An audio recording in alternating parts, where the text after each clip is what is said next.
સર્વરમાં ખામી સર્જાતા રાજ્યભરમાં લાયસન્સ માટેની આરટીઓની પ્રક્રિયા બંધ રહી હતી અને વાહન ચાલકો લાયસન્સ માટે ટેસ્ટ આપી શક્યા ન હતા. જો કે હવે ખામી સોલવા થતાં કામગીરી શરૂ કરાઈ છે.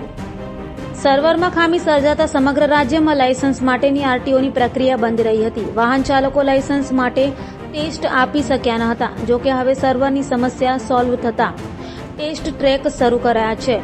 છેલ્લા 13 વર્ષથી લોકોને હાલાકી પડતી હતી. 13 દિવસ ટેસ્ટ માટે ટ્રેક બંધ હોવાના કારણે ટેસ્ટ આપનારાઓની સંખ્યા પણ વધી ગઈ છે. જેથી વડી કચેરીની સૂચના મળશે તો રજાના દિવસે પણ આરટીઓ કચેરી શરૂ રાખશે. સાથે નોકરીએ જતા લોકો સવારે 8 વાગ્યાથી લઈ રાત્રે 8 વાગ્યા સુધી ડ્રાઇવિંગ ટેસ્ટ આપી શકશે તેમ જણાવાયું હતું.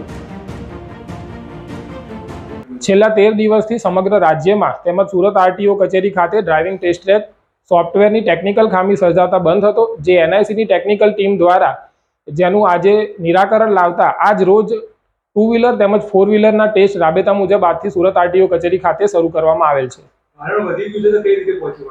જે પણ આટલા દિવસોની અંદર ટ્રાય લેવામાં આવ્યા નથી તેનું આગામી દિવસોની અંદર વડી કચેરીના માર્ગદર્શન અનુસાર જો જરૂર પડે તો ટેસ્ટ ટ્રેકનો સમયગાળામાં વધારો કરીને તેમજ રજાના દિવસોમાં પણ ટેસ્ટ ટ્રેક શરૂ રાખીને જે પણ આ બેકલોગ ઉદ્ભવ્યો છે તેનું નિરાકરણ લાવવાનો પ્રયત્ન કરવામાં આવશે.